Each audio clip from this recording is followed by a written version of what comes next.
seat, Simon. Thanks everybody for coming. So I'm going to take you on a little journey down to Antarctica, talk a little bit about the expedition that we went on first, and then how we sort of weave this imagery into an installation in New York.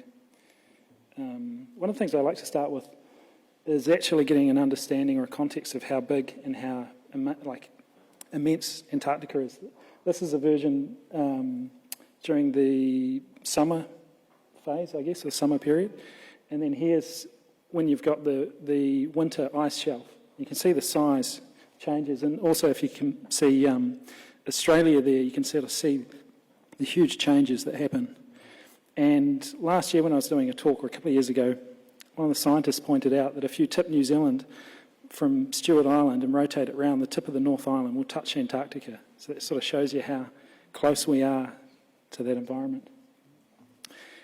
Where we actually went on our expedition, you can see behind me here, the bottom of the Southern Ocean is where a lot of the New Zealand activity in Antarctica happens, the Scott Base. And we went over the other side here, which is the Antarctic Peninsula. It kind of mirrors the amazing mountains that you have in South America. And you get this peninsula which is surrounded by a network of reefs and atolls, or reefs, and it forms these iceberg graveyards, which you'll see in a second. And to get there, we chartered a boat. We sailed across, here it goes. It's a 75-foot motor sailor. The sail was mostly for stabilisation, and we travelled across the Drake Passage, which is pretty hair-raising at times. There's a few stills which I took. It sort of illustrates some of the seasickness the guys had. But sometimes you're up to like 6 or 7 metre swells, and I think it gets as big as 11 metres. What happens is, if you go back to this one here actually, you get all these swells that sort of swirl around Antarctica, and then it gets rammed in between the continent of South America and the peninsula, and so that's where and it goes from about 2,000 metres of depth to literally 100 metres, and so all the force of the ocean going around to Antarctica gets compressed into this one area. And so I actually like to show this one first. When we arrived in Antarctica, I thought it was going to be this magical experience where I saw these big blue icebergs, but it was actually quite an overcast, cloudy day. And where we arrived, we couldn't anchor in that one section, and so we had to travel another 7 or 8 hours to find the next anchorage. We strapped a light to the front of our boat, and we sort of navigated our way through the snowstorm, dodging icebergs as we arrived. And then the next morning we woke up to this. And it's the only way I can describe it is sort of from working on film sets. It really just feels like another universe. The whole, you think twice the size of Australia, just completely covered in glaciers. And then the confusing thing was that you had, growing up in New Zealand, you used to glacier lakes, but you had whales and seals and penguins surrounding you, and it was just, it was crazy. And then to get a sense of the scale, you can sort of see how big the mountains are in comparison.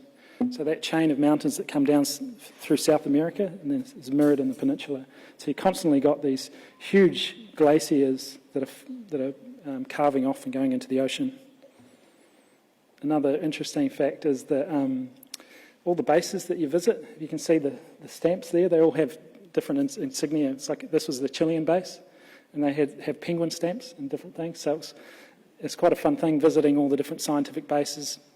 And they give you the history. Chile, for example, they had a huge history of, I think they were involved with the rescue of Shackleton, one of the boats there, or when they came back to get the guys that were in Antarctica. And you sort of learn about the history. There's the southernmost post office, which is at Port Lockroy, which is the UK base, and there's a Ukrainian one. Went and visited this one base where you can see that there's this little attic where they discovered the hole in the ozone layer. So all these interesting places mix in with this crazy area. Here you get a sort of a close-up view of the density of, I guess, of the bays and the islands. And so as the icebergs are carving off the glaciers, they hang around here sometimes for like 3 or 4 years at a time before they go out into the open ocean, and that's when they sort of melt. So sometimes Roger, the skipper, he would say he'd see the same iceberg year after year, and then all of a sudden it would be nowhere. And so what we were actually doing in Antarctica, we had it was a motley crew of 10 or 12 friends, varied backgrounds in filmmaking and photography and sound recording. And the idea at that time, I knew I wanted to create these installations which gave you a sense of the scale of the icebergs in Antarctica, but I didn't exactly know how technically we were going to do that. So while we were down there, we just captured, a palette of sound recordings, which you can see Mitch recording the sound here, and we'd sort of approach it by creating, a catalogue of icebergs. We'd give each iceberg a name. This one here is Deacons, and then we'd do a huge map of photography. We would do film recordings, and we'd also do sound recordings of each iceberg. And then when we gave it a name, it was very easy to remember those isolated experiences. Otherwise, it kind of blurs into, a mixture of elements. One of the other things is, again, why I do it on do these building projections. If you look here, I'll go back to this one. See the corner here where this sort of crack comes across over here? There's a point there. From a photograph, it's really hard to tell the sense of scale of how big this iceberg is. So if we go back to this slide, this is the back side of the iceberg. And you can start to see that it's really distorted and hard to understand the scale of how big it is. There's a few of the different bergs. There's a podcast we did with Radio NZ which just sort of describes our journey, and you can hear the sound recordings of each of the different icebergs. I think I've got some here. This is in the alcove of Nelson.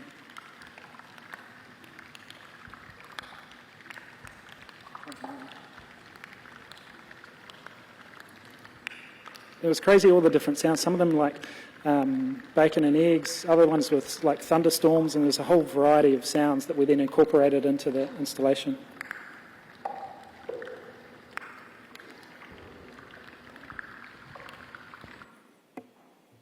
And then we also did crazy things like going into the water.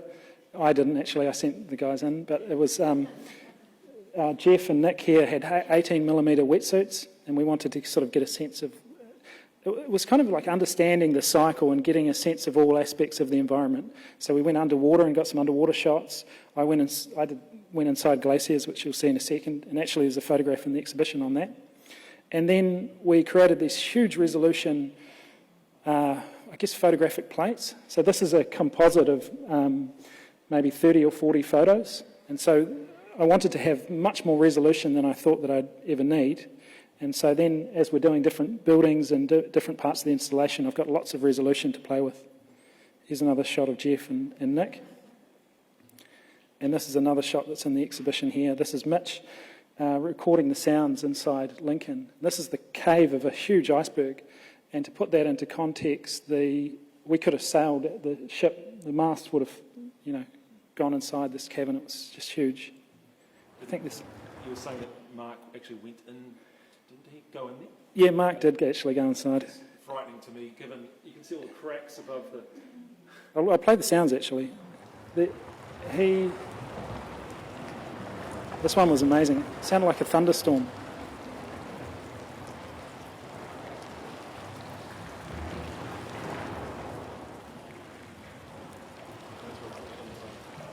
This is him he had a quadraphonic microphone inside the iceberg, and it was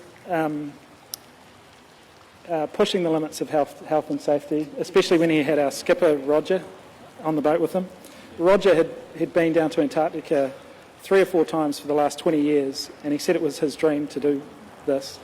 I guess, they were definitely pushing the limits of safety, but amazing experience. One of the things that I like to demonstrate is you think of Antarctica as the static place, and when you look at icebergs, you start to sort of read them, and if you see the different lines that are here, it's basically where it's sitting in the water. So when a piece of ice falls off, and it actually happens quite rapidly and quite often in Antarctica, you can start to sort of see the life of an iceberg. So as it settles in the water, it'll melt, and then it'll adjust again, and it'll melt. And then over time, you can sort of start to see a picture of how it's been bobbling around in the water. And this time lapse shows you how much. This is over about 20 minutes.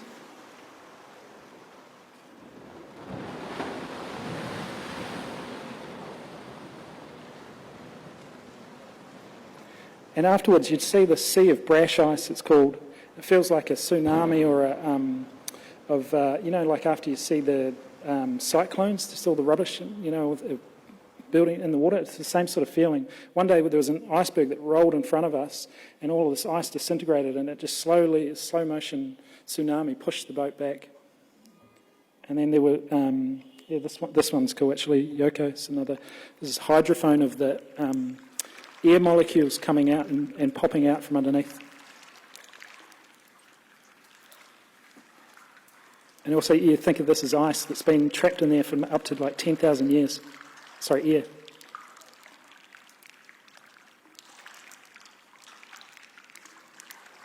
And so that whole cycle can take up to 10,000 years, from a snowflake going down the glacier and then melting into the sea and then evaporating into the ocean and going over again. So that's what I wanted to sort of create a bit of an illusion in the artwork, sort of understanding this environment and then putting my version of that into an installation.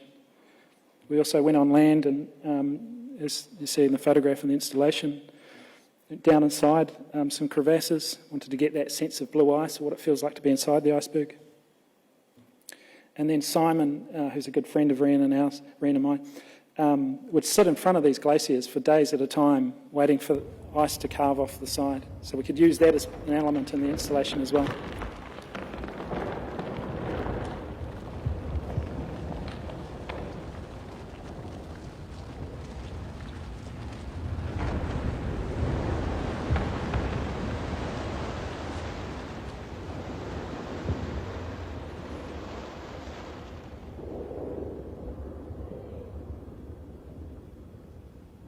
He had a special feature on his camera that it's constantly recording but not recording, and it's overriding the previous minute. So when he presses record, if you see the ice falling down as he presses record, it records the previous minute. So you don't sort of miss the action. But you still have to have it pointed in the right direction. And we'd be sitting in front of glaciers sometimes for hours and hours and hours, waiting for something to happen. Then all of a sudden it happens over here. It happened many times. Here's a bit of fun and games. There's Thomas, who can't swim, by the way, which we learnt after he was in there. He was doing this weird doggy paddle, and we were all like, Thomas, what's with your swimming technique? And he said, I can't swim, but I just couldn't resist jumping in. It's a long way home. Yeah. And so then you can sort of start to see that we're hopefully building a picture of all these different elements. So then when we come to the Auckland Museum or whatever building we're working on, is to try and create that sense of the iceberg and that cycle, but also the scale of the icebergs. So we created the installation in Auckland was a 30-minute loop, seamless loop. I've got this thing about loops that I like I like people to be able to join the artwork at any time and not feel like they're at the start or the end, or just find an entry point. So we create a cycle where you can sort of start to see and understand the ice. And then I added an energy or a spirit section, which is basically just the energy cycle of, like, I felt that there was this energy where the ice builds up, this sort of an invisible thing where the ice crashes off, but you don't see the energy that's sort of building up behind that. And then it crashes, and then a snowstorm repairs the berg back to the start, and then the cycle begins again. And there's a few more technical things. This how we laid it out, like how we actually physically created the work. We also did this thing where we created a 3D model of the building, then with my photographic plates combined the two together, because I wanted the projection to feel like it was a mixture of the building and the iceberg. Otherwise it's kind of just a cinema screen. So we kind of wanted to merge the two so people were a little bit confused with the building. And so part of that was having to do a complete scan of the museum, which is actually informing the next work I'm working on. This is where the inspiration that came from. I thought this is a really interesting technique, and so with the latest project that I'm working on, which is here in New Zealand and also in Brazil in the Amazon, I'm 3D mapping trees using similar techniques to this. And yeah, there's just more layers of the different sequences or the different chapters of the work. And then these crazy colours that you can see sort of have a method, because you've got to take the digital information into the real world. So we create this colourful map, and you can sort of see a line there where the colours aren't quite lining up to the building. Basically, we put this colourful map on the building, and then we adjust it so it meets all the surfaces, and then the digital work meets the real world. And there's all the projectors. We had about 22 projectors. And each projector is probably, I think, 20 times as powerful as this. Like, it's a lot of light because you're competing with exterior lights. And this is where Rhian comes in, Rhian Sheehan, who's been a collaborator on a few projects now. Yes, yeah. So Joe came to me after archiving Antarctica, pretty much, didn't you? And said, and played me some of these incredible recordings that Mark Mitchell had recorded down there, and they were just incredible. And he asked me to kind of come up with a musical response in a way, but he didn't really want it to be too musical. We just wanted the music to kind of feel like it wasn't really getting in the way as such, right? So it was reinforcing. You described what it was like to be there and how people had this idea of icebergs and the ice as being quite static, but they're actually, you describe them as being alive and living in a way, constantly moving, creaking. I mean, you listen to those recordings, you really hear how dynamic things are. You know? So when I approached it, I guess after lots of conversations and you sitting with me in the studio, I didn't really want to get in the way of the sound recordings, like musically, because, and I think... And adding that, it was important for me to have this weave of natural sound moving into composition. We really wanted the composition to sort of take you into a dream world or take you into somewhere else. So you have that seamless mix, and that was... I couldn't think of anyone else to work with.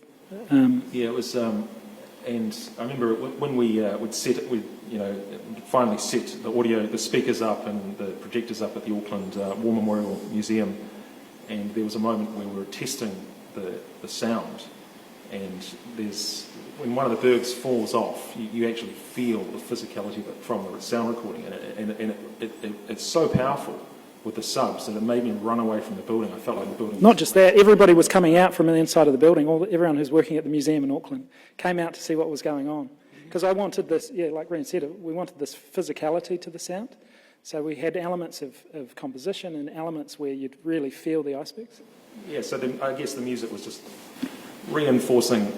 we wanted it to be subtle. It was kind of sitting there reinforcing this, whatever feeling it felt like to be there. But there was music for each section, wasn't there? So I can't remember how many sections there were in the Auckland installation. I'll play one of Rhian's tracks now. I think there's one of this. This is my favourite one. Let's play. You can sort of talk over it a little bit, but actually, before we play that, one of the other things that was really interesting, I discovered by mistake, Rhian would send me 20, 30 different samples, and he's like, is this working, is this working? And one day I was in out west, I think it was, and the sound technician was playing a bunch of Rhian's, what would you call them? Sketches. One of them sung out because I was playing it, and I was playing all these different ones, and it was like I was at a rock concert, and I couldn't talk to the technician beside me, and all of a sudden one of them was just this wall of sound, but I could talk normally, and I was like, hey, what's going on there? And for the musicians, it was simple. Rhian's like, well, you've got this area of speech region, which has a frequency. Outside of that, you've got music, and then there's obviously a wider. So if we just kind of ignore those zones where people are speaking, you get a huge wall of sound, and it creates this really dreamlike effect that you can have a large volume of sound, but people can whisper to each other. It was just magical. So then I was like crazily on the phone to Rhian, can you push more? All the music needs to go this way.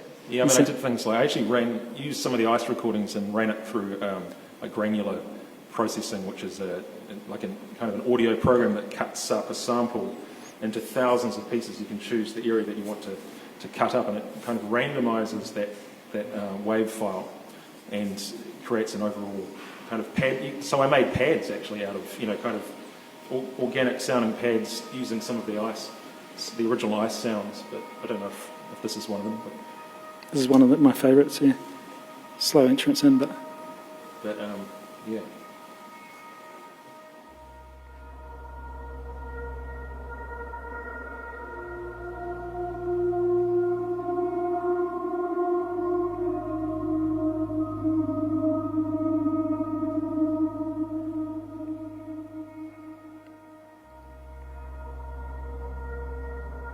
So from memory, I think that pad sound was actually made using one of the recordings or something.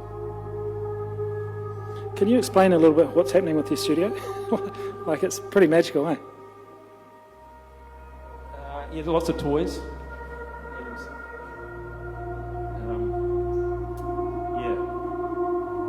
So I often use guitar effects to create big soundscapes, more so than I do keyboards. So my guitar effects here are a big part of my process. And I love experimentation. So when Joe came to me about this project, it was all about experimentation, really. Like, could I come up with some interesting sounds, soundscapes? And I gravitate towards writing ambient music anyway, and it's what I think I'm better at than writing other music. So it's like a dream gig, really. It was good fun. Yeah. Amazing. Sorry to cut that off. Amazing soundtrack. We should release that whole thing. You've got a track on your album? Yeah, there's an album coming out this week, actually, called Recollections Volume 2, which has a track from our UN installation, which was recorded.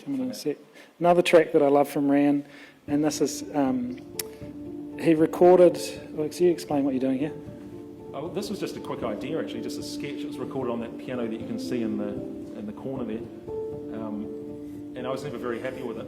I just played it in one take and sent it to Joe, and he became obsessed with it. And he wouldn't let it go, and I was like, it's not recorded well enough. I need to re-record it. You can hear the piano, he records the piano thumping, so you can hear that. There's a couple of bum notes, or whatever you'd call it. Rhian wasn't happy with that, and I was like, that's what makes it human. And I was like, I have to use this somewhere. So this track we put at the end, very end of the show, because for me it's like an ending. And so the building basically cuts to black and it's back to normal, and then we put this song on, and it's like, people's, what's going on? But yeah, I've come around to it.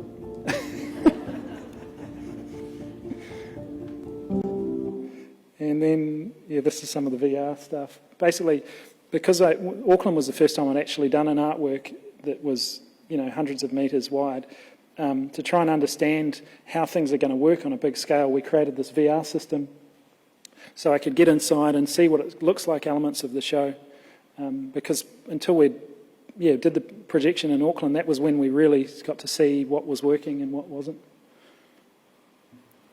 And I'll skip forward a little bit because we're running out of time. Here's a few shots from Auckland. I think one of them, you can see that iceberg element that I showed you earlier on. That crashes down and people run up with their cell phones. And I'll skip through to the UN stuff. So the UN work came about, actually. I've been doing several trips to Washington, and I'm still obsessed with doing the Lincoln Memorial. I think that's one of the most important buildings in the world, as you'll know, the turbulence that's happening in the States. But through those trips, I got introduced to diplomats, and eventually Elspeth and Jonathan from MFAT, and someone crazily wrote an email at some point saying, hey, would you like to do the UN? I was like, is this a joke coming into my inbox? And I said, yeah, of course. Then I heard nothing for 4 months, and then they said, hey, are you still keen? And I was like, yeah, of course. And then after a series of meetings, which went right up to a letter to the Secretary General and back and forth, we got the approval to do an artwork on the UN.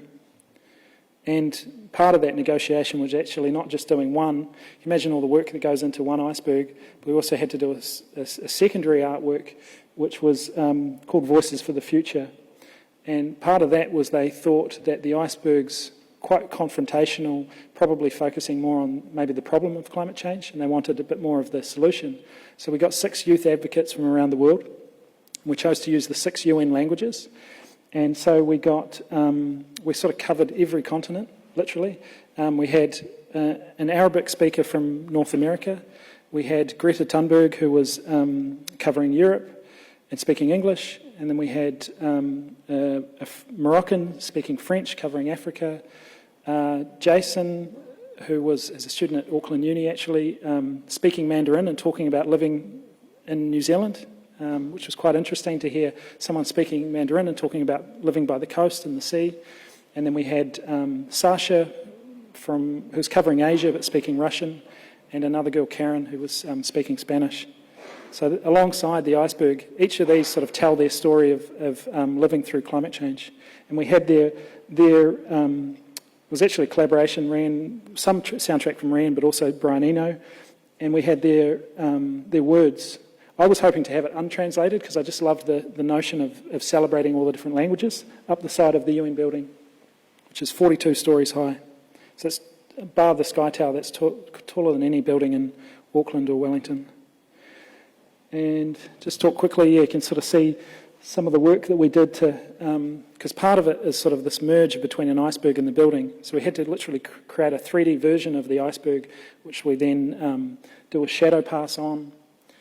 And skip through a few of these. This is the projection set up, which got rejected by the UN, and we had to do one of the longest projection throws I think is actually physically possible. Where the projectors are here, you can sort of see the UN building. We had to double that length, so we were shooting almost 1,000 metres with the projectors up onto the UN, because for the bureaucracy of working through the UN was just second to none.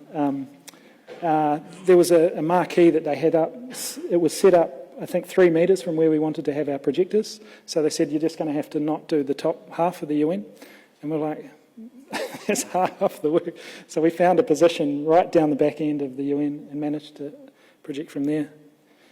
And then Rhian adjusted, a couple of the tracks in New York.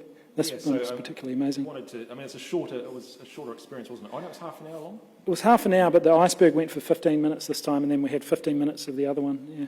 So we revisited some of the original work, but I also wanted to record some new material. So that, we recorded some. Actually, that's not. Can you go to the next one?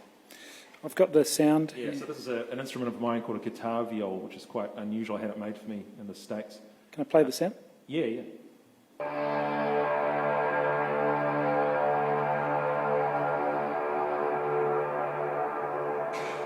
So you had it made.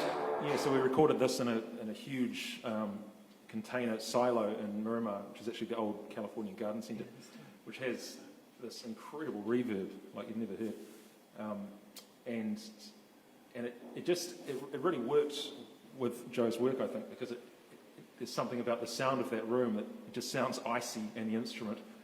I don't know if do you have an actual recording of the? If we've got time, I can play. I don't like to play sections of the work because you've got to imagine that's on a huge building, but this is in the context. So if you can imagine that, I can't remember how many speakers we had at the UN, but lots. So the building is just surrounded in speakers and it's loud, so you get this kind of all-encompassing feeling of the music and the ice cracking, and there are subs, so you can really feel when the ice hits the ground. This is the section before the iceberg collapses. So it's also got there's 2 Māori instruments in here. There's a porotiti and purere hua as well. Yeah, that's right. Yeah. So Al Fraser, who's a local musician who plays traditional Māori instruments, tangapuro, he gifted us some recordings, didn't we? So which worked really well in a subtle way.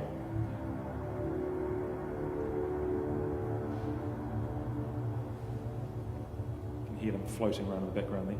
Music is the one that's left.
Joe says, it's really hard to to understand the scale of this artwork on a screen like this, you had, like, to actually be under a building like the UN and see it projected on such a massive building.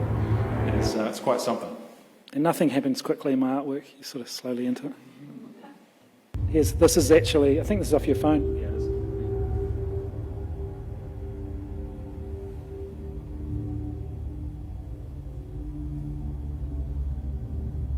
That crashes down.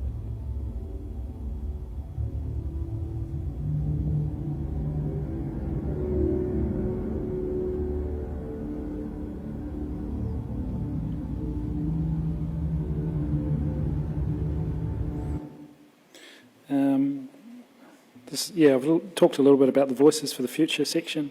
That was a challenge in terms of the language element. Working with Arabic text, which is the opposite way around, we had to completely change computers. All the text had to be authorised by the UN, so there was back and forth with signing off on what was happening, then authorising the translations, which had to go to 2 independent translators, all within a short amount of time we had to put it together. And yeah, just one of the highlights for me was seeing this Arabic and Russian and Mandarin text on the side of the UN, which you could see for miles up the river. It's really cool. So we can no longer save the world by playing by the rules, because the rules have to be changed. We need a system change rather than individual change. But you cannot have one without the other. So I ask you to please wake up and make the changes required possible. We had this sort of graphic down below which had the different languages and the continents. We must all do the seemingly impossible. Everything needs to change, and it has to start today. Bit of fandom there from Rhian. I think Rhian recorded that. And then we created as if we didn't have enough work to do, I also promised the UN that we'd do a video and film and edit the whole thing. So we had a whole crew, again, some of the guys that had been down to Antarctica, which was really nice, filming elements in New York to release a video prior to the UN General Assembly. This is a few snaps of just the infrastructure that was required in New York. And then the team of guys who were editing away and finishing the installation right up to the last minute. Shot of Helen, who's here. And these strange icons or lines you can see is just another way that we line up the projections. This one's cool. I like how the artwork merged with the bricks of the surface. And then we had a release. It was actually amazing. New Zealand has an apartment which Craig Hawke, who's the ambassador to the UN, lives in an apartment overlooking the UN. This is actually photographed out of his window. So we had an opening 2 nights actually, but one of the funniest, my favourite things was we didn't know how to sync the audio up in the apartment. We had speakers up there and everything was synced down on the ground, but we didn't have the budget to send the complex audio system. So we devised a plan. Delaney got on the radio, and it was this, we dimmed all the lights and we had this magical thing where you could hear the radio counting down the show, and he's like, 5 seconds to show, 4, 3, 2, 1. Everyone's waiting for it. That was my key to press play on iTunes. And so then everyone in the apartment, it's all like, it's pretty cool.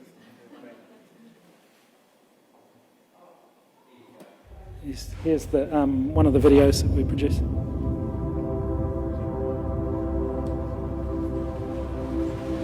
Solving the climate crisis is the greatest and most complex challenge that Homo sapiens have ever faced.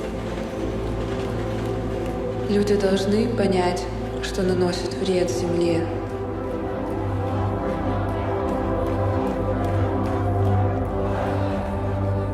إذا أردنا أن نعيش على كوكب الأرض غداً فيجب أن نتحرك اليوم.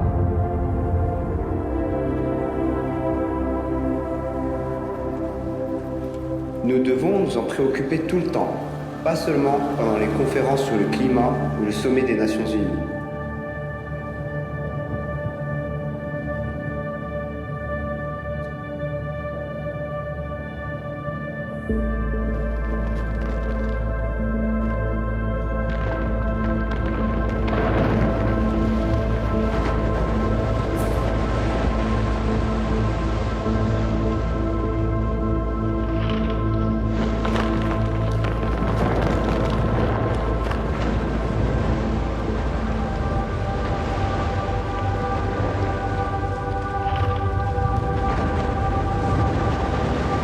Demander que de l'air propre et de l'eau pure.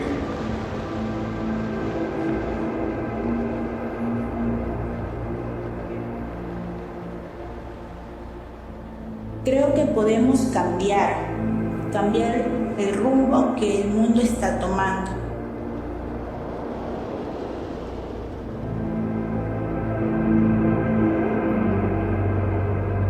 我们这代人将要接手这个星球。我想见到基于科学的政策。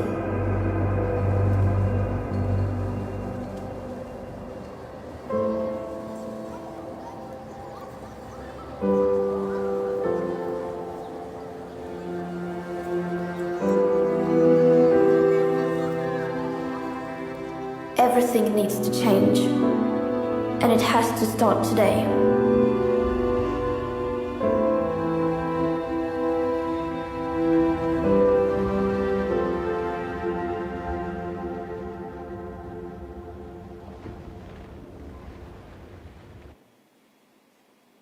Sorry, I was breaking up a little bit at the end, but let's flick back.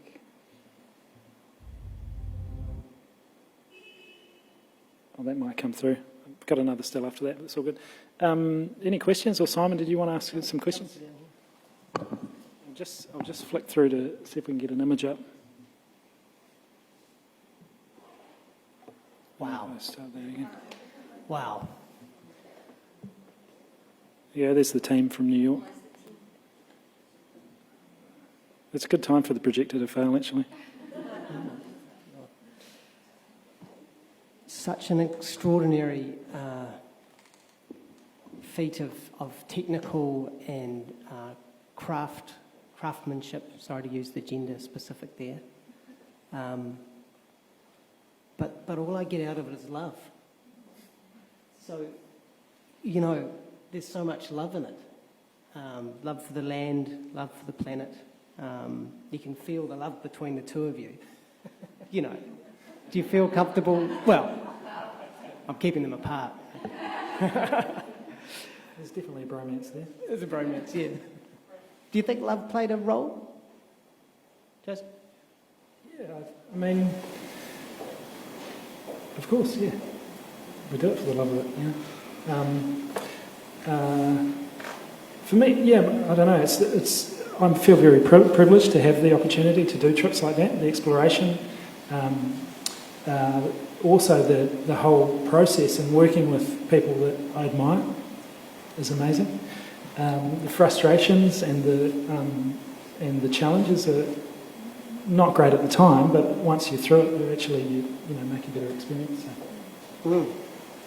That the emotion of it, important piece to convey in the music?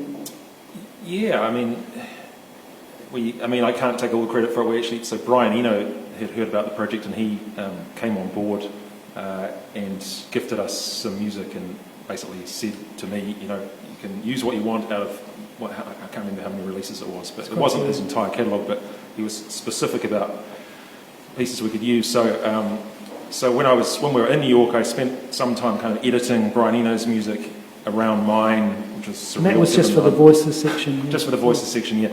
And it was, so it was a really, I'm such a big fan of his music as well. So it was, it was. I don't have any words really. It was just amazing to see the whole thing and to hear it. There's a question over there. Yes, ma'am. Well, congratulations. I think it's amazing, and it was really fantastic for us to be able to see bits of it when it did happen over here. But I was just curious to find out a little bit more about when you asked all these people to work on it. It was obviously a huge team. Did they all just do it initially with not knowing if they were going to get paid, or is it something that just people want to work on and then they say, let's just see what happens, or, how does that whole thing kind of come about? How long did it really take? Well, that question for our Facebook viewers was, because they can't hear you over there, sorry, no mic, was just talk about the relationship with the team and what motivated them, and they did it for love or money. Yeah, I think first of all, we had an incredibly short time to produce this. I think it was 2 months, and that included, Helen's here was integral in the fundraising. So basically we had to do all the fundraising. The UN don't pay any of these costs. They give you permission, and the work to get the permission is really, really difficult. But once you get that permission, they basically say, here, you can use the canvas, but then you've got to fundraise the entire thing. So we were sort of doing two things at the same time. One was fundraising, and one was the actual creation of the work. And the whole thing happened over about 2 months. And if you compare that to Auckland, it took 3 years to pull together. So it was because I do having flashbacks. But I think I heard about this project maybe a month before we were there, or maybe 2 months. But 2 months, yeah. A month before we left, Joe rang me up and said, "Do you want to come to New York?" And one of the things I said is that I can't. In terms of the creatives, we all took a similar fee, which was pretty modest and very modest actually. And I said, look, I can't pay you guys what I want, but this is what I can pay you, and I can also give you a trip to New York. So that's what we offered, and everybody was all in. I'm interested in the political kind of nature of some of the words and the calls to action, because not every member state has the same take on climate change. And so your canvas is the United Nations building, and you are artists. Were you given more license as artists? Was it a Joseph Michael piece, and therefore it got past other kinds of censorship that might happen if it was on behalf of a nation or on behalf of the UN?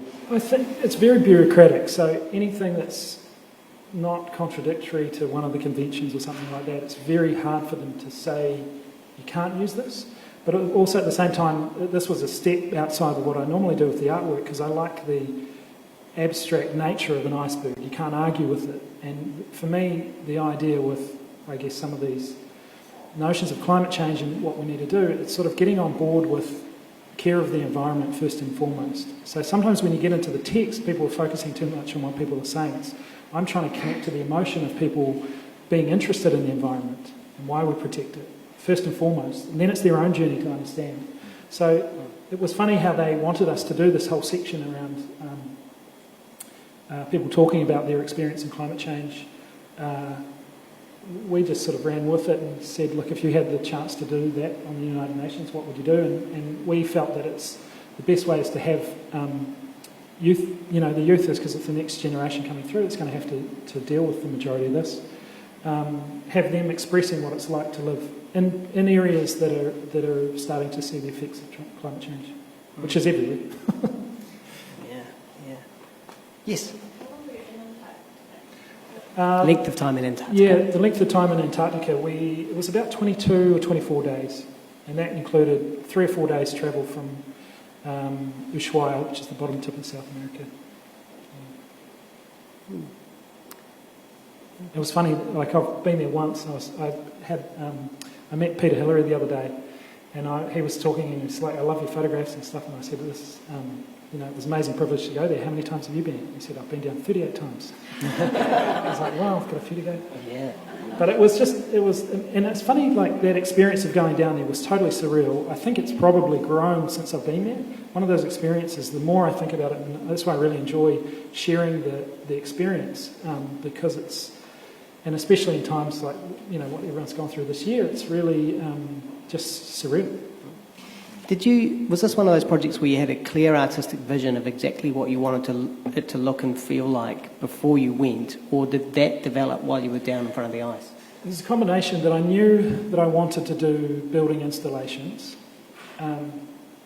but I didn't know technically how I was going to achieve that. I just knew that was the vision, and that's quite often how I approach things. I don't worry too much about the technical route to get there. I just see what's going to be the best tool, or what's the vision, and then slowly find a way or navigate through, learn new technology or find a way that's most appropriate to do it. And I think that's the most important thing, is I don't do it because, I really enjoy the technology, but I don't do it because of the technology. I do it because of the idea, and then whatever we need to use to get there. Yeah. Like, for example, you set up cameras to watch ice falling. Like, when did the idea that ice falling would be an integral part of the work to illustrate, climate change, did that happen down there, or was that before you left? No, I think that's part of the process. Before I went down there, all I knew I was going to do, I wanted to turn a building into an iceberg. So after that, the work sort of developed. It was that main thing of scale, which I illustrated in one of the photographs, that the only way that you really get a sense of scale is by seeing something large. And Rhian, Joseph talked about like it's being on a film set, because the scale is so huge, and then of course delivered onto the side of a building. Did you approach it a little bit like you would composing for film? Not really, because there wasn't really a narrative, or there wasn't an edit to cut to. So it really just came from diving in with Joe and conversations and the feeling that he wanted to get across. So I was kind of just reacting to his responses musically, and then, I mean, not everything I wrote worked, and some things you latched onto very quickly, and it was really just setting up a soundscape that didn't, just really didn't get in the way. I think it's really hard to put into words. How would you describe it, Joe? What did you want from the music? Well, first of all, it was kind of hard because you can't please everyone. So I just always, with this work or any work, I sort of try and have this laser focus on what it felt like for me to be down there. So when I was listening to Rhian's sketches or whatever, I was saying, does this remind me of being in Antarctica? And that was as simple as that. And then some of them I just had this like spine-tingling feeling. I was like, well, wow, there's something there. Let's go, let's investigate that further. And also the other thing is like the ethereal nature of the work was to try and create that's why I call it While You Were Sleeping, to create almost a dreamlike atmosphere so people can enjoy the work and absorb it. Yeah. And obviously Rhian's soundtrack is, all of his work is amazing. Give us describe an example of what ended up on the cutting floor. What didn't work? Well, that's a good point. With Rhian, he sends, you ask for 1 or 2 samples and he'll send through 30 or 40, so... My process of writing is, when I write music, I always start with an atmosphere before I even write a note, really. So I start with a soundscape. That's how I start writing music. And same with film or TV or whatever project I'm working on, usually. So in that respect, it wasn't easy, but it was. I felt that it was. I guess it was a little bit easier for me because Joe wanted these soundscapes, and it was more natural. It came more naturally to me, I think, than writing. And we'd had lots of discussions aside from the music. We've got a lot in common in terms of love of sci-fi, love of space. So there's a lot of natural conversations that had happened over a number of years. But I think one of the things we delved into was like a genre. Rhian would send me broad genres, and it's like, is this working, this working, this working? We sort of head in this direction. And then from there we expanded. Yeah. Just tell us a little bit more about the soundtrack that you received from Mark Michel, who was down there on the mission. He's a good friend of yours? He is a good friend of mine. He's a very good friend of mine, and I was very angry with him for going into that iceberg. Yeah. He's just become a dad. He wasn't dad at the time, but that's no excuse at all. We have talked about it quite a bit already, but you'd like to hear a little bit more about technically what did you do, and how did you find things that you could change? Yeah, so I didn't really touch those recordings at all. So Joe passed them on to me, and I listened to a lot of them, and he described, that there were particular recordings for each iceberg that he had, imaged. So I guess I was my music was a response to listening to the sounds of Antarctica and what it was like to be on the ice, or beside the ice. So I actually think, didn't you end up, so Dave Whitehead, he's a local, very well-known internationally sound designer, worked on Lord of the Rings and lots of other things. I think he actually took some of Mark's recordings and, just brought out the frequencies to like the bass and things, and we just manipulated them to make them feel filmic and big. So they kind of needed, what we tried to do, I guess, in the spaces was make it feel filmic in the sense that it sounded big and epic and grand, and so we needed someone like Dave to come on and do that. Yeah. Dave also, so in the sound design element, there would be a section that Mitch would have recorded an iceberg for maybe 5 minutes. He created these filmic-like scores, so he would take a section which is maybe 20 or 30 seconds, and he loops it, but it's not a seamless loop, so it loops at different intervals, and he changes the frequency. So then you get a sound bed that goes for 5 or 6 minutes, which is kind of a consistent, beautiful sound. So he did a lot of work with that, and so then I had a whole palette of sound beds that I could also utilise as well. What might happen next with this work? Well, with this work, I'm still determined to do the Lincoln Memorial. With ice? Yeah, I'll show you. It's mapped it already. No, I haven't mapped it, but I've got, here you can see if it works. I did a 2-metre model that we projected onto, and when I was having initial discussions with Tim Grosser, was the ambassador at the time, I said, let's do a dinner at the embassy and let's show this projection to people, because give people a physical idea of how the Lincoln might look. So that's one of them, and I've done others with the Arc de Triomphe, and Sydney Opera House is one, but obviously COVID changes a lot of things. But the Lincoln, I think, is, if it flicks back to that, projections died again, I think that's important in terms of where we need to go if you're talking about climate messages. We all know the world needs to change, but America has got the biggest influence, and so this is a beautiful work in terms of the significance of placing it in the mall. It has that black area, the dark area around it, which is important for seeing it. It's this, there's been so many significant events there, so that's one that I'd like to do. But, we'll see how it develops. Great ambition. Has anybody got any final questions for Joseph or Rhian? You can try and grab them afterwards. Thanks very much for coming to this session of Kōrero here at the Whenua Ūkaipō Connectedness. Thanks also to Forsyth Bath for hosting some of their clients today and supporting the exhibition.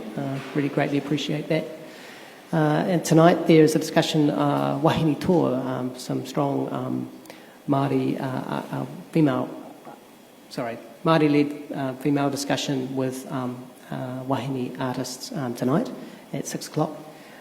Tomorrow I'm hosting the international guests via Zoom, international artists via Zoom in this room at midday, and then there's the closing event featuring Rob Thorne on Tonga Pōro, on Māori instruments, in a collaboration with Dr. Selena Marsh, who's a poet, which is from 6 o'clock, along with the closing statements.